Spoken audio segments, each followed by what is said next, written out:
But generally speaking, a layered approach is good for anything, for cybersecurity, for home security, for life.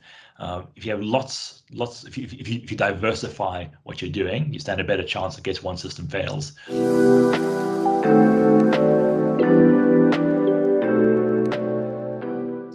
What does your role as an ethical hacker entail?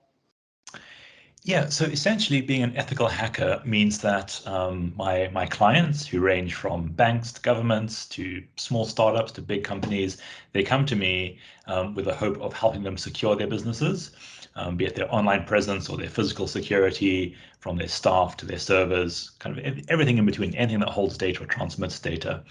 And the analogy that I sometimes use is like hiring a burglar, an ethical burglar, and asking them to come and check your home security. Because generally a burglar, the mindset that a burglar has, or the mindset that a hacker has, is a bit more inquisitive than the person who sets up the security. So the person who installs the home alarm or possibly sets up security at a company, the way they think sometimes is a bit more defensive, a bit more mundane. Maybe they don't think about all the little almost edge cases where things might go wrong. So as an ethical hacker, it's what largely drives you is curiosity. So, hey, there's this thing in front of me, this barrier that's stopping me getting some interesting information. How can I kind of go around the edge or dig underneath or climb over the top to try and get to that information? And it's often not as glamorous as you might see in Hollywood, where, I don't know, you've got 3D screensavers spinning and all that kind of thing. It can be a bit mundane to watch, and it generally can take, if I'm pulled into on an engagement to test, say, a bank's security, it's generally about 4 days of just kind of metaphorically banging your head against the wall, trying to find that one little edge case where something's a little bit weak. Maybe it's an outdated server somewhere. Maybe you can trick an employee to click an email link that lets you in the kind of the side. But generally, once you kind of breach the perimeter, so if you think of an organization, most organizations is like a piece of candy where it's kind of hard on the outside and it's soft and squishy in the middle. Once you kind of crack the outside and get onto the inside, then generally the data just pours out, and very quickly you get access to everything that's precious to that organization. Mm-hmm. What do you predict will be the most common style of cyber attack businesses should look out for in 2023? So if I had to say the most common cyber attack coming up for 2023, I would say ransomware is quite a hot topic at the moment and quite a difficult problem to solve.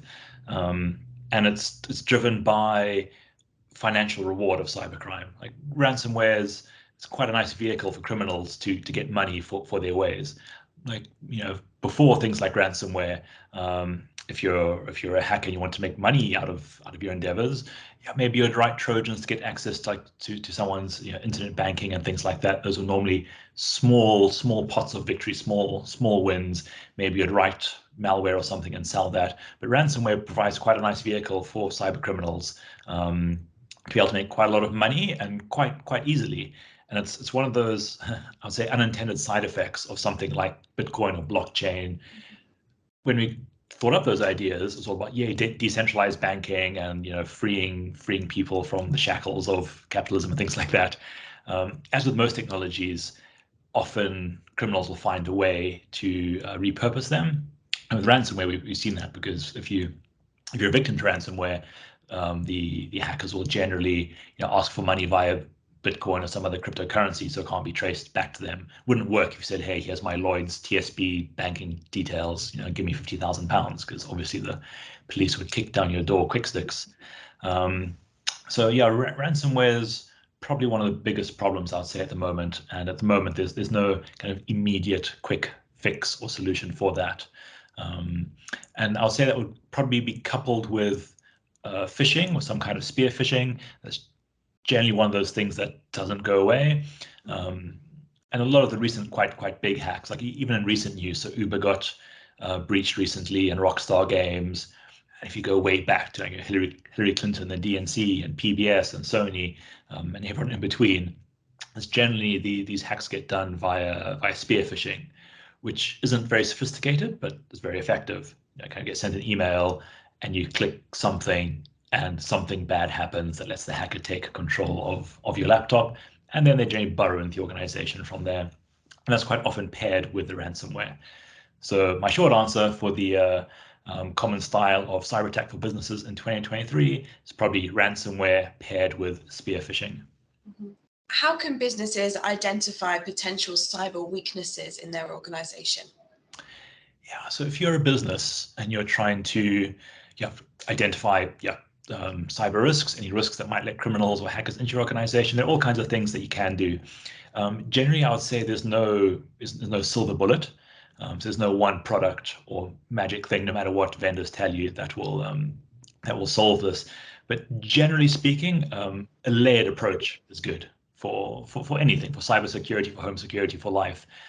If you have lots, if you diversify what you're doing, you stand a better chance in case one system fails. And there's all kinds of things that you can do, and that vendors might try and sell you, or that experts might try and tell you. Things like segmenting the network, things like zero trust, make sure your software is up to date. There's all kinds of solutions these days with email, like what's it called, Glassdoor or Glasswall, where your emails aren't any nasties in your email aren't displayed. That's just kind of renders an image.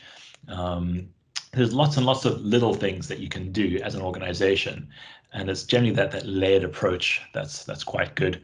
I'd say if you're looking for if you're watching or listening, and you're looking for two or three things that you should do. Keep your software up to date. So out of date software, that's always great if there's a vulnerability in your server software, your client side software that hackers can take advantage of. Use password managers. So as individuals and businesses, push out password managers to your staff, because if you're forcing your staff to remember 20 different passwords and change them every month, that doesn't work out well for anyone except the hackers.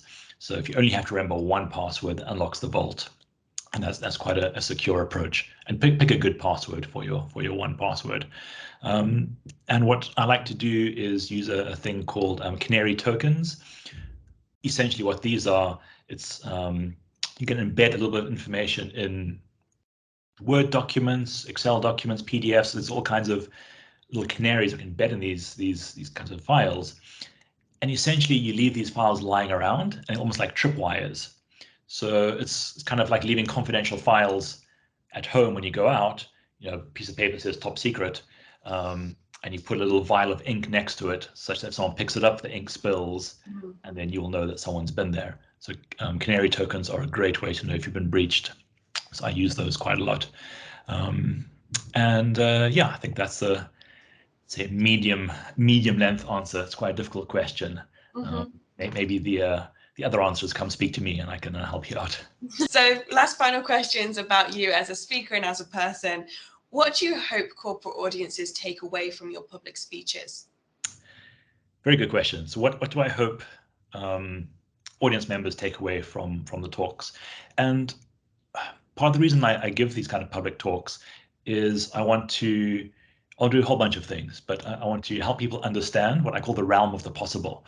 So like your IT guy will tell you, don't click suspicious links, change your password 12 times a day to some ridiculous thing you can't remember, all these kind of constraints. And we don't really, the average user doesn't understand why they're being told to do these things. It doesn't really make sense.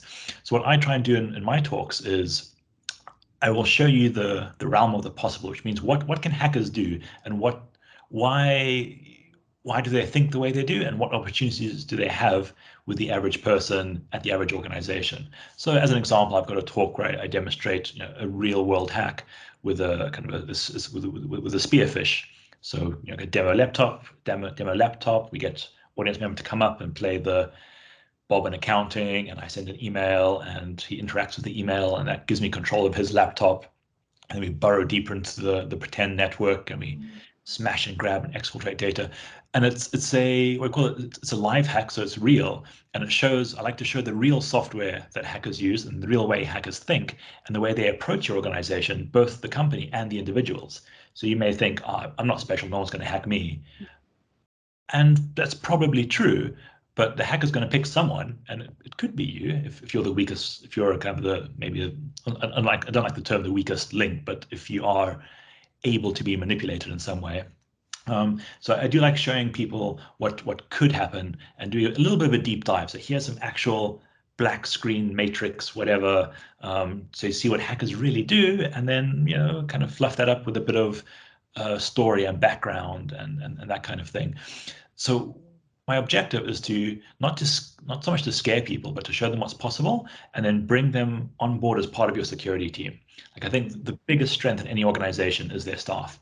And if you can empower your staff, and if I can come on stage and get their attention and say, hey, look, you could be the hero of the story. You could spot this, you could report this, you could defend your organization in this way, then kind of gets people excited. Then they want to be on the same team as the IT department. And I try and remove the animosity between IT being the all-knowing and the users being the little guy.